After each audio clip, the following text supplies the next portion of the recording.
वृक्ष के पर्यायवाची। कुछ पर्यायवाची ऐसे हैं जो आपको रटने पड़ेंगे, जहां कहीं कोई कनेक्शन नहीं होगा। हालांकि पृथ्वी पर, भू पर, रूह, अवरूह, आरूढ़ होने के कारण अगर रूह शब्द आ जाए ना, भूरूह, तो वो पेड़ का पर्यायवाची है। तो पेड़, द्रुम, 10वीं क्लास हमने पढ़ी है, उसमें पहला पाठ आपके सूरदास जी का था। 10वीं क्लास में सबने पढ़ी है सूरदास का पहला ही पाठ। और वो पहला पाठ कौन सा था? जिसमें भ्रमर गीत लिया गया है। फिर दूसरा पाठ तुलसीदास जी का था, जिसमें राम लक्ष्मण परशुराम संवाद है। नाथ संबुधनु भंजनियारा, होई के एक दास तुम्हारा। तीसरा पाठ आपके देव का था, जिसमें पहली लाइन है, डार द्रुम पलना बिछोना नव पल्लव के। डार द्रुम, द्रुम जो शब्द डार डाली, डार द्रुम पलना बिछोना नव पल्लव के, जो नए पत्ते आए हैं उनका तो पलना है, कामदेव के लिए है वो। तो पूरा याद है मुझे, आपको इतना याद आ गया होगा, अच्छी बात है, वरना पूरा सुनाऊंगा तो भी याद नहीं आएगा। डार द्रुम पलना बिछोना नव पल्लव के, सुमन झिंगुला तब तन छवि भारी दे। सुमन यानी पुष्प, वो उसके लिए, कामदेव रूपी बालक के लिए वो एक तरह से उसके लिए वो वस्त्र है। तो द्रुम जो शब्द है वो पेड़ का पर्यायवाची, पादप पौधे का पर्यायवाची होता है। या तरु, ये है ही। रूख, रूख शब्द जो है वो देशज शब्द है, लेकिन है वो वृक्ष का पर्यायवाची। विटप, आपको पता हो तो महुआ का एक पेड़ होता है, जिससे टप वो टप वो टप करती बूंदे आती है, और उससे वो एक पेय पदार्थ बनता है, बड़ा मादक होता है, शराब जैसा होता है, और उसको लोग पीते हैं। तो महुआ का पेड़ जो होता है, तरु जो है, रूख है, उससे टप टप करती बूंदे आती है, और वो बूंदे जो है ना, वो विशेष प्रकार की होती है, इसलिए वी उपसर्ग लगा, वीटप।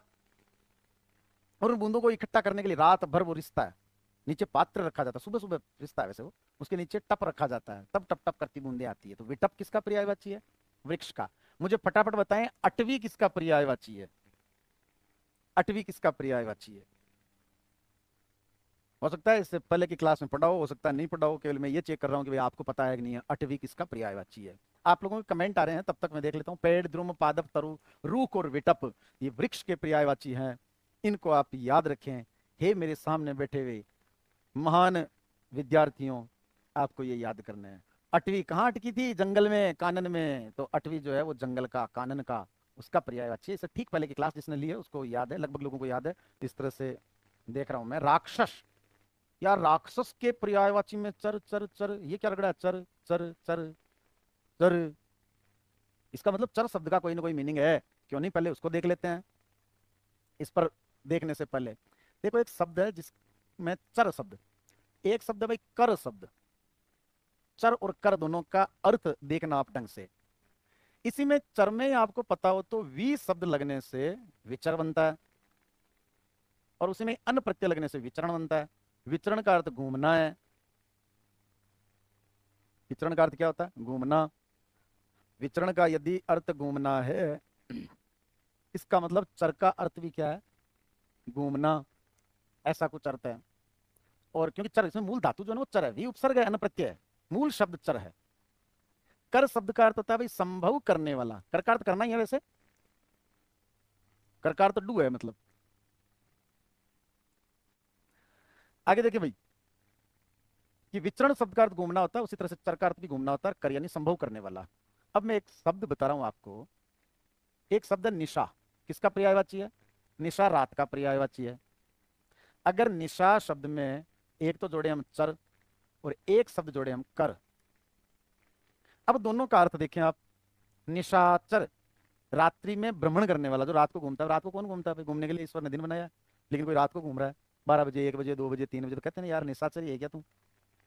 तो निशाचर, क्योंकि रात का समय किनका होता है? दैत्यों का, राक्षसों का। तो निशाचर शब्द जो है ना, वो राक्षस। एक जीव भी है, हाँ, उल्लू जो है वो भी रात को घूमता है, इसलिए उल्लू का पर्यायवाची भी है निशाचर। एक और है, वो भी रात को घूमता है, उसका काम, उसका धंधा ही रात को ही शुरू होता है। समझ गए होंगे आप, चोर। इसका मतलब चोर का पर्यायवाची भी निशाचर होता है। लेकिन ध्यान रखना, आज तक परीक्षा में निशाचर राक्षस के लिए पूछा जाता है। ये दो ऑप्शन में नहीं आएंगे आपके, लेकिन अगर ये नहीं आए, उल्लू है तो उल्लू करना है, दोनों ही नहीं हो तो चोर करना है। लेकिन ये ध्यान रखना आप, निशाचर जब भी पूछा जाता है परीक्षा में एक पैटर्न है, और वो राक्षस के लिए पूछा जाता है। अब निशाकर, इसका मतलब निशा को संभव करने वाला। भाई ऐसा कौन सा मतलब इस संसार में ऐसा क्या है जो रात को कर देता है? जैसे सूर्य है वो दिन संभव करता है, इसलिए उसको दिनकर कहते हैं। लेकिन निशाकर, बिल्कुल सही सोच रहे हैं आप, चंद्रमा। चंद्रमा जो है वो रात्रि का निर्माण करता है, इसलिए निशाकर चंद्रमा, निशाचर राक्षस। और जैसे मैंने अभी आपको बताया था, दिन प्लस कर, दिन को संभव कौन करता है? तो सूर्य। दिन का स्वामी कौन होता है? दिन प्लस ईश, जैसे शब्द क्या बनता है? दिनेश। ये भी सूर्य ही है भाई, दिन का स्वामी सूर्य ही तो है। इसका अर्थ है कहीं ना कहीं इस तरह से पर्यायवाची में बहुत सुविधा रहती है। तो आगे बढ़ते हैं अपन। चलो, तो मैं रात के पर्यायवाची आपको यहां लिखा दूं। देखो, रात के जो पर्यायवाची है वो मैं पहले यहां लिखा देता हूं। विचलित नहीं होना है आपको, अच्छी तरह से जो है ना इस पर विचार करना है। क्यों मैं रात के पहले लिखा रहा हूं आपको? रात के पर्यायवाची कौन कौन से होते हैं? तो रात के पर्यायवाची होते हैं भाई, नंबर एक, निशा, ये रात का पर्यायवाची है। रजनी, ये भी रात का पर्यायवाची है। इसी तरह से राका, राका, और ये भी होती है, आपको पता हो, पूर्णिमा की रात। तभी तो राका प्लस ईस राकेश किसका पर्यायवाची हो जाएगा? रात का स्वामी कौन है? चंद्रमा। तो राका। इसी तरह से एक शब्द भाई शर्वरी, ये भी रात का पर्यायवाची है। निशा, रजनी, राका, शर्वरी। और एक जो अक्सर पूछा जाता है, यामिनी, यामिनी भी, बीत गई यामिनी, अब दिवस भया। तो यामिनी, एक राका को छोड़ करके बाकी सब देखो लड़कियों के नाम है, निशा, रजनी, शर्वरी, यामिनी, सब लड़कियों के नाम है। और ये सब किसके पर्यायवाची हैं? रात के पर्यायवाची हैं। तो सभी रात के पर्यायवाचियों में निशा, रजनी, शर्वरी, यामिनी, बेचारा एक राका राका ही है आदमी, बाकी सब जो है ना वो लड़कियां हैं। लड़कियां पढ़ने में उनकी स्टेमिना बहुत तेज होती है और कई घंटों तक बैठी रह सकती है, कि इनके मात्रा कभी भी पत्नी, स्त्री, श्रीमती, इनमें कभी भी मात्रा इस तरह के जितने भी शब्द ना, नदी, वाणी, सखी, बकरी, बीमारी, ऐसे सभी बीमारी सूचक, सॉरी महिला सूचक, देवी, सब में मात्रा बड़ी लगानी है, छोटी लगानी नहीं है। इसमें मात्रा छोटी लगाते ही शाम को रोटियों के जो है ना वो लाले पड़ जाएंगे भाई, इसलिए मात्रा बड़ी लगाएं। हे देवियों, हे महिलाओं, इसलिए निशा, रजनी, राका, शर्वरी, यामिनी, क्योंकि आखिर रात को कहाँ जाना है? घर। और घर कौन होती है? दुर्गा, उसकी शरण में जाना पड़ता है। इसलिए रात के पर्यायवाची में निशा, रजनी, शर्वरी, यामिनी ये होता है। आप तो राका बन जाओ बोले। साकाल नाम सुना ना, एक फिल्म है वो साकाल, वैसे एक राका जो है ना वो रात में जरूर है, बाकी सब इसके पर्यायवाची। अब देखो राक्षस के, निशाचर, निशा में विचरण करने वाला, राकाचर, रात में विचरण करने वाला, रजनीचर, यामिनीचर, विभावरी, विभावरी भी जो है ना वो रात का पर्यायवाची है। ये देखो विभावरी, अगर मैथिली शरण गुप्त की पंक्तियां किसी को याद, बीती जागरी विभावरी, यशोधरा में जब यशोधरा को उनके पति गौतम बुद्ध छोड़ करके चले जाते हैं, तब वो सखी वे मुझसे क्या कर जाते कि मुझे और कोई दुख नहीं है। वो गए समाज सेवा के लिए गए, बहुत अच्छी बात है, लेकिन उन्होंने वो छोड़कर रात को छोड़कर चले गए थे। क्यों? वो इसलिए छोड़ करके चले गए थे कि उनको लगा कि वो मुझे नहीं भेजेगी और वो मुझे रोक लेगी, हाथ पकड़ करके रोक लेगी, तो मेरा मन भी कहीं ना कहीं कच्चा हो जाएगा। तब वो करिए कि सखी मुझे इस बात का धोखा दी, मुझसे कह करके जाते तो भी मैं इस समाज सेवा के लिए उनको सहर्ष भेजती, उन्होंने मेरे ऊपर भरोसा नहीं किया, तो मुझे बहुत अफसोस, सखी वे मुझसे कह कर जाते। तो विभावरी भी रात का पर्यायवाची, इसलिए विभावरी चर राक्षस का पर्याय। सर्वरी चर दैत्य है, दानव है। मैंने आपको पहले बताया, मनु की संतान मानव कहलाए, दनु की संतान दानव कहलाए। चार शब्द बता रहा हूं मैं, मनु प्लस ए बराबर मानव। और ये जयशंकर प्रसाद की जो कामायन रचना है, हिमगिरी के उतुंग शिखर पर बैठ शिला की शीतल छा, एक पुरुष भीगे नैनों से देख रहा है प्रलय प्रवाह, ऊपर हिम था नीचे जल था, एक तरल था एक सघन, एक तत्व की प्रधानता कहूं उसे जड़िया चेतन। जब प्रलय हुआ था तो मनु और उनकी दो पत्नियां श्रद्धा और ईड़ा बचे थे। ये भी आपके 12वीं क्लास में था, जिसमें ये बहुत पहले था, जिसमें चिंता सर्ग में ये बताया। और अंतिम जो सर्ग आनंद, जिसमें वापस सृष्टि का निर्माण करते हैं मनु, और हम सबको मनु की संतान माना जाता है, इसलिए मानव कहलाते हैं। फारसी साहित्य में जायसी ने ऐसा लिखा है आखिरी कलाम रचना में कि हम सब आदम और हवा की संतान है, इसलिए आदम की संतान होने का नाम आदमी कहलाए। प्रत्येक संस्कृति में, प्रत्येक कल्चर में ऐसा माना जाता है। दनु की जो संतान है, दनु प्लस ए, उससे बना है भाई दानव। अब दो शब्द और देख लेना, दिति और अदिति, दो बहनें थी। अदिति के जो पुत्र है, अदिति प्लस ये, इसमें यह प्रत्यय लगता है। जब यह प्रत्यय लगता है तो ये वाला आधा हो जाता है लास्ट वाला, और अंत में यह जुड़ जाता है, और प्रथम वर्ण ए का आ बनता है। जैसे समाज प्लस एक सामाजिक, धर्म प्लस एक बराबर धार्मिक, अर्थ प्लस एक बराबर आर्थिक, उसी तरह से अदिति प्लस ये बराबर आदित्य। यहाँ इक नहीं है, यह है, इसलिए ये अंत में लग जाएगा, याद हो जाएगा, ए का आ हो जाएगा। आदित्य जो है वो देवता का पर्यायवाची भी है, देवों का, और सूर्य का भी है। और दिति के जो पुत्र है, जब प्रथम वर्ण ई हो तो उसका ऐ बन जाता है। जैसे नीति प्लस इक बराबर नैतिक, मैं इक प्रत्यय का उदाहरण देकर समझा रहा हूँ। नीति प्लस इक बराबर नैतिक, इकाई हो गया। उसी तरह से दिति प्लस ये बराबर, तो इस पर डबल मात्रा लग जाएगी, और अंतिम वाला आधा होता ही होता है जब ये प्रत्यय लगता है दैत्य। तो दिति के पुत्र दैत्य, अदिति के पुत्र आदित्य। दिति की कहानी अगर आपने सुनी हो, और अदिति की यदि आपने सुनी हो, सती अदिति, तो दैत्य, और ये इस तरह से देवों का पर्यायवाची। चार नाम मैंने आपको लिख करके बताए हैं, जिससे कहीं ना कहीं इसमें आपको थोड़ी सी हेल्प मिले। तो दानव जो है, क्योंकि हम दनु की संतान है, इसलिए देखो आप दनुज, क्योंकि यहां आप है ना मानव, मनु की संतान, मनु से जन्म लेने वाला मनुज, और दनु से जन्म लेने वाला दनुज। तो मनुज मानव का पर्यायवाची, दनुज दानव का पर्यायवाची। इसी तरह से तो भाई पर्यायवाची बनते हैं। अब यहां पर देखें, असुर, सुर जो है वो देवताओं का पर्यायवाची है। ए लग गया असुर, जो सुर न हो तो वो असुर, राक्षस का पर्यायवाची। दनुज, सुरारी, सुरारी शब्द क्यों है? सुरारी जो शब्द ना, कहां लिखूं मैं, इस तरफ लिख रहा हूं, देखो सुर यानी देवता, और सुर के अरि, अरि का अर्थ क्या होता है भाई? अरि का अर्थ होता है शत्रु। तो देवताओं का शत्रु कौन? सुरारी यानी देवता, ये सॉरी राक्षस। देवताओं का शत्रु कौन? राक्षस। तो सुर प्लस अरि दीर्घ संधि है, इसमें सुरारी, ए और ए मिलकर क्या बनता है? खैर आपको संधि से कोई मतलब नहीं है, लेकिन शब्दों को तोड़ते कैसे हैं, कॉमन सेंस से लगाया जा सकता है शब्द को तोड़ने के लिए। सुरारी, सुर और अरि दो शब्द है, अरि यानी शत्रु है, तो सुर जो शब्द है वो देवताओं का पर्यायवाची है, इसलिए सुरारी जो है राक्षस। तमचर, तम का मतलब क्या होता है? उतरो तम पर ज्योति चरण, अंधकार पर ज्योति के चरण, इसका मतलब है ज्योति और तम आपस में विलोम शब्द हो गए। तो तम का अर्थ है अंधेरा, तो अंधेरे में विचरण करने वाले तमचर राक्षस। और रात के पर्यायवाची मैंने आपको लिखाई दिया, निशा, रजनी, राका, शर्वरी, यामिनी और विभावरी। रात से आप राक्षस के बना लोगे। इसी तरह से दिन से हम सूर्य के बनाएंगे, वो हम आगे चलेंगे। फिलहाल चंद्रमा के पर्यायवाची, क्योंकि जब रात के पर्यायवाची में यदि कर शब्द जोड़ा जाए तो उसे चंद्रमा का पर्यायवाची बनेगा, या फिर रात के पर्यायवाची में ईस शब्द जोड़ दिया जाए तो भी चंद्रमा का पर्यायवाची बनेगा, क्योंकि रात का स्वामी। तो देखें आप, रजनीपति, राकापति, राका मैंने आपको बता दिया। अब देखो राका में जब ईस शब्द लगाओगे ना तो शब्द क्या बनेगा? राकेश। तो राकेश अगर आप में से किसी का नाम है तो आप चंद्रमा हो? जी नहीं, चंद्रमा नहीं हो, चंद्रमा के पर्यायवाची हो। पर्यायवाची में चंद्रमा में, ये तो दोनों में अंतर हो गया भाई। जल और पानी में अंतर है कि नहीं है? दोनों एक चीज है, लेकिन फिर भी एक चीज नहीं है। जल का पर्यायवाची है पानी, जल पानी नहीं है। कैसे? ये बात मैं पहले बता चुका हूं। भले ही दोनों चीज एक है, लेकिन प्रयोग करने की दृष्टि से इसलिए तो पर्यायवाची बने हैं। ये सारे पर्यायवाची इसलिए नहीं बने थे कि यार इनको पानी को पानी पानी कहते बोर हो गए, कोई दूसरा नाम निकालो, ऐसा नहीं हुआ था। प्रत्येक शब्द के पीछे उसकी एक महिमा होती है। भगवान के, ईश्वर को हम जल चढ़ाते हैं या पानी चढ़ाते हैं?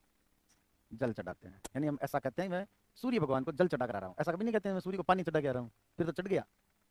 राकापति, यामिनी पति, यामिनी रात का पर्यायवाची है, इसलिए यामिनी पति। तो पर्यायवाची होना अलग बात है, लेकिन यदि किसी का नाम राकेश है तो आप चंद्रमा के पर्यायवाची हो।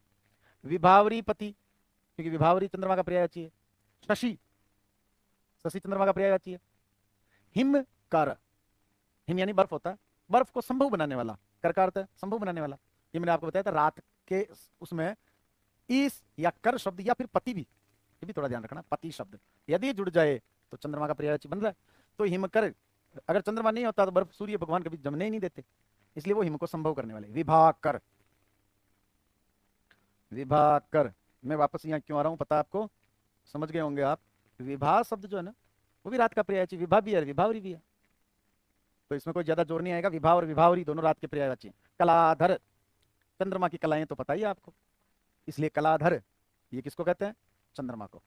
एक चीज बताओ आप, एक शब्द है शशि, अगर मैं ये शशि चंद्रमा का पर्यायवाची, शशिधर, अब किसका पर्यायवाची बन गया? जो ये निकाल लेगा ना, इसका मतलब उसको पर्यायवाची कैसे पढ़ते हैं वो समझ में आ गया। और मेरा उद्देश्य यही है, मैं आपको पढ़ना सिखाऊं। शिव, शशिधर किसका पर्यायवाची है? भगवान शिव का, क्योंकि भगवान शिव जो है वो गंगाधर भी है और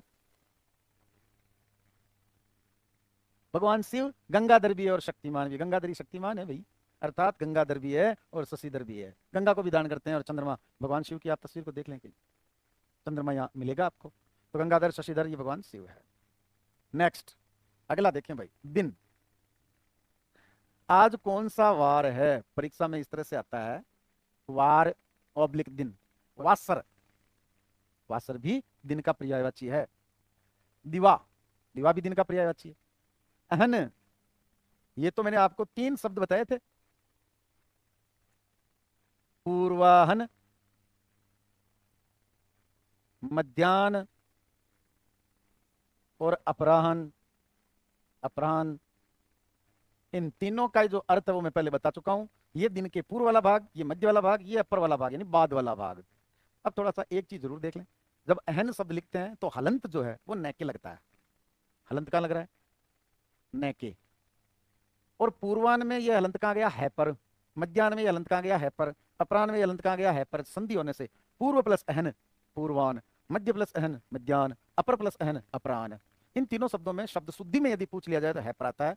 क्यों आता है? ये मसला संधि का है। अगर मैं आपको अभी समझाऊं 5-7 मिनट चले जाएंगे। जो व्यंजन संधि भी है और इनमें दीर्घ संधि भी है, पूर्वान, मध्याह्न और अपराह्न तीनों ही शब्दों में। तो वो ने का है पर अलंत क्यों है वो अलग मसला, आप ये याद रखें। अहन शब्द में ने पर अलंत आता है, इसको अलंत बोलते हैं। नीचे जो याद है ने, इसलिए अलंत। और यहाँ पर है याद है, तो ये अलंत जो है वो संधि की वजह से ने का है पर आ जाता है। कुल मिलाकर के यहाँ मेरे बताने का उद्देश्य है कि अहन शब्द का अर्थ दिन होता है। दिन के पूर्व वाला भाग, मध्य वाला भाग और बाद वाला भाग। दिवस और दिव, दिव भी दिन का पर्यायवाची है और दिवा भी दिन का पर्यायवाची है। तो दिन, दिवस, अहन, दिवा, वासरवार ये दिन के पर्यायवाची है। इन सब के आगे कर और ईस लगाने से या पति लगाने से किसके पर्यायवाची बन जाएंगे? सूर्य के। दिन के पर्यायवाची के आगे ईस लगा दें या फिर पति लगा दें या फिर कर शब्द लगा दें, इनमें से कुछ भी लगा दोगे आप तो किसका पर्यायवाची बन जाएंगे? तो वो बन जाएगा भाई सूर्य का पर्यायवाची। क्योंकि दिन का स्वामी, दिन का पति, दिन को संभव करने वाला सूर्य होता है। और रात के पर्यायवाची के कर इस पति लगाने से चंद्रमा के बन जाएंगे। बस इतना सा ध्यान रखना है कि रात के आगे चर लगा देने से राक्षस या दैत्य के पर्यायवाची बन जाते हैं। आगे बढ़े, ये आ गया जी आपका सूर्य, जिसमें इतना तो सबको पता है, भानु, भास्कर, भानु, भास्कर, दिनकर, दिवाकर। ये दिनकर, दिवाकर ये तो बचपन से पढ़ते हुए आ रहे हैं। भानु, भास्कर, दिनकर, दिवाकर, भानु, भास्कर, दिनकर, दिवाकर, इस तरह से खूब रट्टा लगवाते थे सब लोग। और जब चूक हो जाती थी तो आप पूछो मत।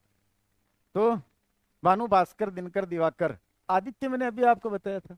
तो आदित्य मैंने लिखाया था, अगर याद नहीं है तो मैं अभी बता दूं। आदित्य, दैत्य के साथ आदित्य, मानव के साथ दानव, मनुष्य के साथ धनुष शब्द लिखाया था। उसको महसूस करें और याद रखें कि आदित्य देवता का पर्यायवाची भी बताया था मैंने और सूर्य का भी बताया था। सूरज, सारा जगत जानता है कि सूर्य का सूरज है। रवि, मेरा भी नाम यही है। और महसूस करो इस तरह से, ये देखो ये जो है ना, ये क्या है? ये सूर्य ही तो है, सूर्य का पर्यायवाची है। प्रभात, क्या प्रभात दिन का पर्यायवाची नहीं है? जब प्रभात दिन का पर्यायवाची है तो प्रभाकर यानी दिन को संभव करने वाला ये सूर्य का पर्यायवाची होगा। तो प्रभाकर, रवि, दिनकर, दिवाकर, भानु, भास्कर, क्योंकि दिव और दिवा दिन के पर्यायवाची होते हैं इसलिए दिवाकर। दिन को संभव करने वाला दिनकर। सूरज है ही, आदित्य मैंने अभी आपको बताया है। अब बच गए दिनेश, दिनेश शब्द बताया था मैंने, दिन का ईश यानी दिन का स्वामी।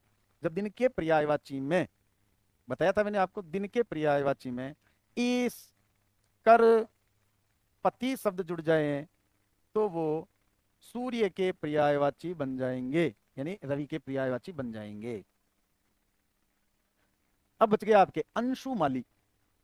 अंशु शब्द का अर्थ, अंशु किरण का पर्यायवाची होता है भाई। अंशु किसका पर्यायवाची होता है? किरण का। किरण का माली, किरणों को भेजने वाला, किरणों को सींचने वाला सूर्य है अंशु माली।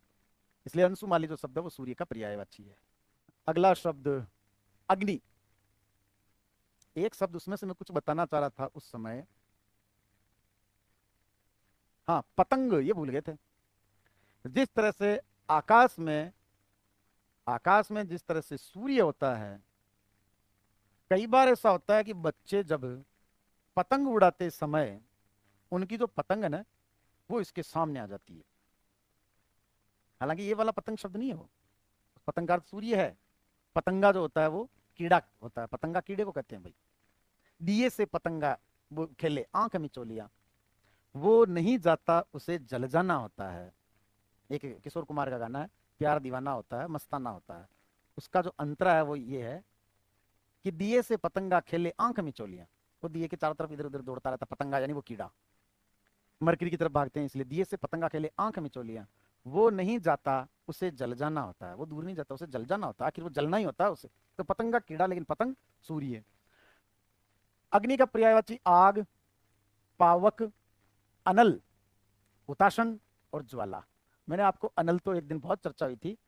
अनल जो है वो आग का पर्यायवाची है। अनिल किसका पर्यायवाची है? मैंने आपको कहा था कि अनिल जो है ना वो पंखे को अपनी तरफ कर लेता था, यानी हवा को रोक लेता था। तो अनिल जो है वो हवा का पर्यायवाची है, अनल आग का। तो आग, पावक, अनल, हुताशन और ज्वाला। इसमें शायद नहीं लिखा हुआ है, बाकी वैश्वानर भी आग का पर्यायवाची है। तो आग, पावक, अनल, हुताशन, ज्वाला, वैश्वानर। एक शब्द और है भाई, यहां आगे लिखा देता हूं मैं आपको, वहनी, जिसमें है अदा है, इसलिए आपको ऐसा भी लिखा हुआ मिल सकता है और ऐसा भी लिखा हुआ मिल सकता है कहीं पर। वहनी, ये भी आग का पर्यायवाची है। अमृत, सुधा। सुधा जो बहुत महत्वपूर्ण शब्द है, सुधा। तो सुधा जो है वो अमृत का पर्यायवाची। सोम, क्योंकि आपने पढ़ा होगा सोम रस। तो सोम रस जो शराब का पर्यायवाची माना जाता है, बाकी सोम जो शब्द है वो अमृत का पर्यायवाची है। हाँ, आप देखो होने के लिए खैर शराबियों के लिए भी ये जो है ना वो सोमरस वो अमृत के समान है। इसीलिए हरिवंश राय बच्चन ने, जो आपके 12वीं में पाठ था, मैं जग जीवन का बार लिए फिरता हूँ फिर भी जीवन में प्यार लिए फिरता हूँ, कर दिया किसी ने जंघरी जिनको छूकर, मैं सांसों के दो तार लिए फिरता हूँ, मैं स्नेह सुरा का पानी किया करता हूँ। उसमें सुरा शब्द है, मैं स्नेह रूपी सुरा का। हरिवंश राय बच्चन जो हलावाद के प्रवर्तक माने जाते हैं, उन्हीं की एक रचना थी जिसको अमिताभ बच्चन, उनके जो पुत्र है, वो आज भी उसका वाचन करते हैं उनकी बरसी पर।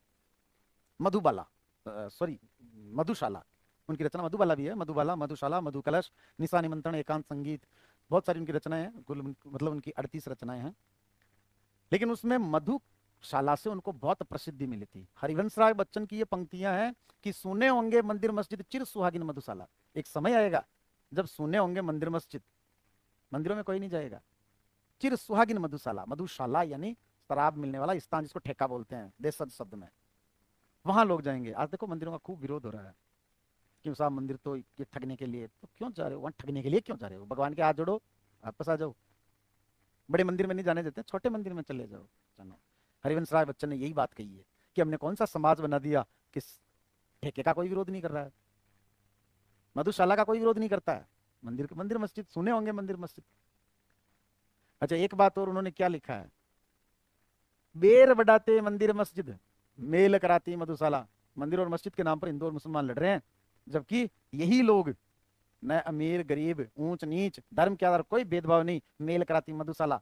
मधुशाला ठेके पर वहां लोग जो है ना वो साथ साथ बैठ करके पीते हैं। आपने पीके फिल्म में भी देखा है, जिसमें वो अपनी चप्पल जो है ना उसको लॉक करता है, चप्पल तक नहीं छोड़ते हैं मंदिर में। कैसा समाज बना दिया। और मधुशाला ठेके पर जाओ आप, 5,000 के 10,000 के एडिडास के जूते छोड़ गया बंदा, पड़ा है कहीं एक तरफ, ले जाओ बोले उसके कोई जूते, कोई चिंता नहीं है उसको। तो सोम पीयू, देवता कह रहे हैं कि मैं तो सोम पीयू, मैं तो सोम पी रहा हूं, पीयूष। अमीय, अमीय हलाहल रस भरे, श्वेत श्याम रत्नार। अमीय हलाहल रस भरे, अमृत और हलाहल शराब का पर्यायवाची है। तो अमीय अमृत का पर्यायवाची। सुर भोग, जिसको देवताओं ने भोग किया था। सुर, अभी हमने देखा था, सुर देवता का पर्यायवाची है। सुरारी वो राक्षस का पर्यायवाची है, क्योंकि देवताओं का शत्रु। ये देखिए आप, यानी यहां पर लिखा जा सकता है सुरारी। ये हम पढ़ चुके हैं। असुर और राक्षस एक ही बात है भाई। असुर, राक्षस और दैत्य एक ही बात है, सब आपस में पर्यायवाची है। असुर, दैत्य, दानव, राक्षस, निशाचर जो हमने पढ़ा था, सर्वरीचर, रजनीचर, विभावरीचर, ये सब जो है वो असुर के पर्यायवाची होंगे। दनुज, ये हम पढ़ चुके हैं, दनुज दानव दोनों शब्द पढ़ चुके हैं। मानव मनुज, उसी तरह से हमने पढ़ा था दानव दनुज। दैत्य और आदित्य, ये शब्द भी पढ़ लिए हैं। बताओ कौन सा शब्द ऐसा है जो इससे पहले आपसे छिपा हुआ था, जिसके बारे में आप नहीं जानते थे, जो आपसे, आप उनसे अनभिज्ञ थे, अपरिचित थे? ऐसे शब्द नहीं है मित्रों। कहीं ना कहीं विल पावर की ही सारी ये कहानी है। जैसा आप में विल पावर, वैसे